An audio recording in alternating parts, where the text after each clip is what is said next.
ఏం పెట్టినావు గిరీష్ ఇది అనంటే మన భారత్ కనిపిస్తుంది, మీకు అక్కడ బంగ్లాదేశ్ కనిపిస్తుంది, మయన్మార్ కనిపిస్తుంది, చైనా ఆక్యుపైడ్ చేసిన మయన్మార్ కూడా మీకు ఆ మ్యాప్లో కనిపిస్తుంది, మీకు అక్కడ పక్కన రైట్ సైడ్లో టాప్లో జో స్టేట్ అని కనిపిస్తుంది. ఇది థ్రెట్ అని రాసిన నేను. ఇవాళ ఏమైంది అని చెప్పి దీని మీద మాట్లాడితే America or to that matter the deep state గైరా రాజ్య అని మాట్లాడతాం కదా మనం. ఈ గైరా రాజ్య or to that matter US defence of democracy పేరు మీద బంగ్లాదేశ్లో ఏం చేసిందో మనం అందరం చూసినాం. షేక్ హసీనా जो चाइना के जाल में फसीना और to that matter deep state के जाल में फसीना, हाँ हसीना हैज़ बिकम हसी, दुनिया उन पे हसीना అని అన్నట్టు జిందగీ అయిపోయింది ఆమెది.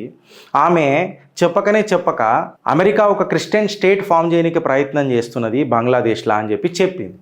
ఆమె కొంచెము భయపడి మేబీ భారత పేరు తీసుకోలేదేమో, బట్ ఎక్కువ రోజులు ఆగదు కదా. ఇవాళ అమెరికా అక్కడ ఎంటర్ కానిక భయపడుతుంది. ఎందుకంటే నువ్వు పామును పెంచితే అది కాటేయకుండా మూతి నాకుతా, అది విశ్వాసంగా ఉంటుంది, అది విషనాగు, అది విషమే చిందిస్తుంది. ఇవాళ అమెరికా తన కాన్సులేట్ని అడిగి జరిపేయాల్సి వచ్చిన పరిస్థితులు ఏర్పడుతున్నాయి. ఆడ అమెరికా తన భయపడుతున్నది. ఆడ యావత్ ప్రపంచంలో వీళ్ళు చేసే చిల్లర రాజకీయాలు మొత్తం ప్రజలు తూతూ అని ఉంచుతున్నారు. కట్ చేస్తే సీన్ ఏంది గిరీష్ అని అంటే ఇండిపెండెంట్ జో స్టేట్ ఫార్మేషన్కి ప్రయత్నం చేస్తున్నారు అమెరికా, ద డీప్ స్టేట్. మళ్ళీ ఎవరు చేస్తున్నారు అన్నది వాళ్ళే చెప్పాలా. హసీనా అయితే అమెరికా పేరు చెప్పింది.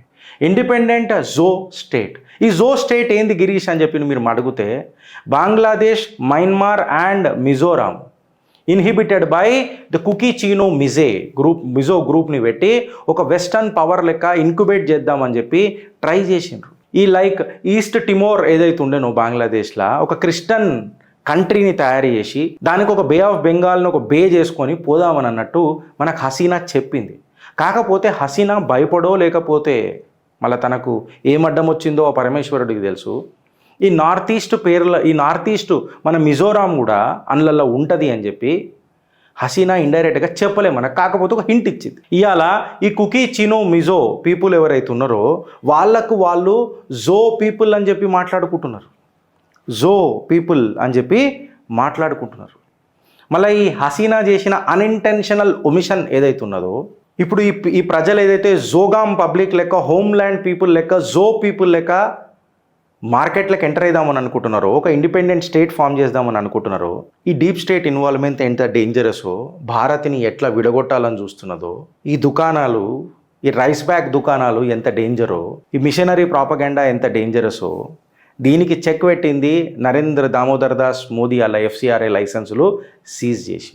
డొనాల్డ్ లూ అనేటోడు లోక్సభ ఎలక్షన్స్లలో జరుగుతున్నప్పుడు ఢిల్లీలో దిగకుండా తమిళనాడులో దిగి జెనిఫర్ అనే ఒక ఏమంటారు మహిళ అమెరికా నుంచి వచ్చి భారతదేశంలో అడుగు పెట్టంగానే మన గంగా జమున తహసీబ్ అసదుద్దీన్ని గెలవంగానే అసదుద్దీన్ ఓవేసి బంగ్లాదేశ్ మీద మాట్లాడతాడు. వీళ్ళందరూ అరాచకం. ఇక మన రాహుల్ గాంధీ అయితే డెమోక్రసీ కత్రేమే అని చెప్తాడు. హసీనాను కూడా డిక్టేటర్ చేసి జరుపుదామని అనుకున్నారు, మోదీని కూడా డిక్టేటర్ చేసి ప్రూవ్ చేద్దామని అనుకున్నారు. మనం అప్రమత్తం లేకపోతే దయచేసి మీకు నేను చేతులు జోడించి చెప్తున్నా, దేశం ఉంటేనే మనం ఉంటాం రాబోయే. అట్లీస్ట్ కొట్టుకోనిక తిట్టుకోనికనైనా మనం బతుకుంటాం. నన్ను మీరు వ్యతిరేకించాలన్నా దేశం ఉండాలి. ఆ దేశం ఉంటేనే మీరు ఉంటారు, నేనుంటా. నేను వాళ్ళని కూడా అడుగుతున్నా మమ్మల్ని వ్యతిరేకించేటోళ్ళు. ఈ ఒక్క టాపిక్లా మన అందరం కలిసి ఉందాం కదా అని అంట. బంగ్లాదేశ్ ఎట్లయితుందో వెస్ట్ బెంగాల్ అట్లనే అవుతుంది, ఇంకా దానికంటే ఘోరంగా అవుతుంది. నిన్న గవర్నర్ ఆఫ్ వెస్ట్ బెంగాల్ ప్రెసిడెంట్ని కలిసిండ్రు.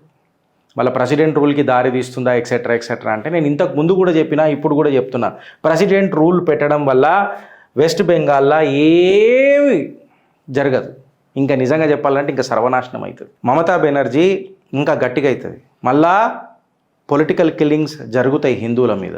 ఆమె కులయం చెప్తున్నది, ఆమె ముస్లిం రాష్ట్ర చేస్తా అని చెప్పి వాళ్ళ నాయకులు మాట్లాడుతున్నారు. సొంత నాయకుల మీదనే ఆమె వేటేస్తున్నది. ఈ మరణకాండ మీద ఎవరన్నా మాట్లాడితే, రీసెంట్ జరిగిన కోల్కతా హారర్ కేసు మీద ఇంత దహాడే ఆమె చేస్తున్నప్పుడు ఒకటే ఒక ఆప్షన్ ఏందని అంటే, నేను ఆ రోజు చెప్పినా ఈ రోజు కూడా చెప్తున్నా, వెస్ట్ బెంగాల్ని 3 భాగాలుగా డివైడ్ చేయాలి.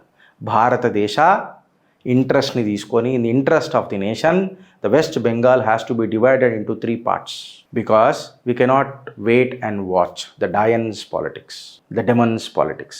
వెనకటికి లక్ష్మణుడు శూర్పణఖ ముక్కెందుకు కోసినావు చెవ్వెందుకు కోసినావు అని అంటే ఆమె శ్వాస తీసుకుంటే ఏనుగులకు కూడా ఆ శ్వాస లోపలికి వెళ్ళిపోతున్నానంట, అందుకే ముక్కు కోసిన అని అన్నాడు. ఇవాళ డాయన్ని మనం ఏం చెయ్యాలా అని అడుగుతున్నా. శూర్పణఖ కంటే పెద్ద గుంటనక్క తయారైనరు కదా దేశానికి మనకు. కులేయాం రోహింగ్యాలకు శరణమిస్తానని అంటున్నారు కదా. ఇవాళ ఆ రోహింగ్యా సాల్వేషన్ ఆర్మీయే బంగ్లాదేశ్ని ఏం చేసింది? $10 కోసం మొహమ్మద్ యూనిస్ ఏం పీక్ కట్టలు కడతాడని పక్కకు పెడితే, ఫ్యాక్ట్ ఆఫ్ ది మ్యాటర్ ఏంటంటే అమెరికా కొంచెం బిచ్చమేస్తుంది, బంగ్లాదేశ్ బిచ్చమేస్తుంది. ఈ ఆర్మీ పెత్తనం నడుస్తూనే ఉంటుంది. ఎలక్షన్లు లేకుండా యూనిస్ గెలిచిన తర్వాత we appreciate the interim government. On what basis the US is appreciating the interim government of Bangladesh? Is $1 million question today. ఎలక్షన్లు లేకుండా ఇంటరిమ్ గవర్నమెంట్ ఫారం అయితే అది ఆనందం ఎట్లయితుందని అని అంటున్నా, ఆ ప్రజలతోని అనుబంధం ఎట్లుంటుందని అంటున్నా. ఫ్రెండ్స్, మీకు నేను ప్రామిస్ చేస్తున్నా, బ్లిట్స్ బంగ్లాదేశ్ మొన్న రాహుల్ గాంధీ రాహుల్ గాంధీ వేడుక చూద్దామని చెప్పి మేము ఒక కథనం నడిపినాం. మీ ఒక స్పందన మాకు నిజంగా చెప్తున్నా కదా ఒక కొత్త ఉత్తేజాన్ని ఇచ్చింది. సోనియా గాంధీ పేరు మీద కూడా ఆయన చిట్టా ఓపెన్ చేస్తున్నాడు. మీరు ఒకసారి పోయి ఆయన ట్విట్టర్లలో చూడండి. సలావుద్దీన్ చౌదరి అనుకుంటా, నేను కాల్తో వస్తే రేపు దాని కథనం నడుపుతా. మీకు ముందే హింట్ ఇస్తున్నా. ఈ కాంగ్రెస్ ఈయన చరిత్రను మరచినరా మనమందరం చిప్ప చేతికి వస్తుంది.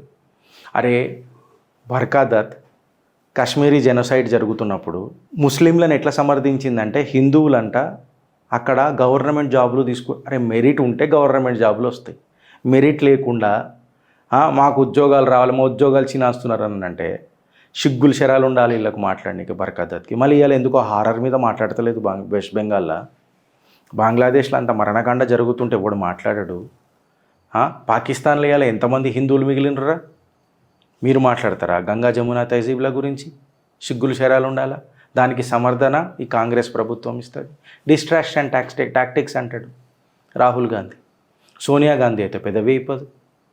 కట్టర్ క్రిస్టియన్ మిషనరీస్కి ప్రమోట్ చేసే ఖాందానీలది. ఎవరైనా డిస్ప్రూవ్ చేస్తారా? దమ్ముంటే చేయమను.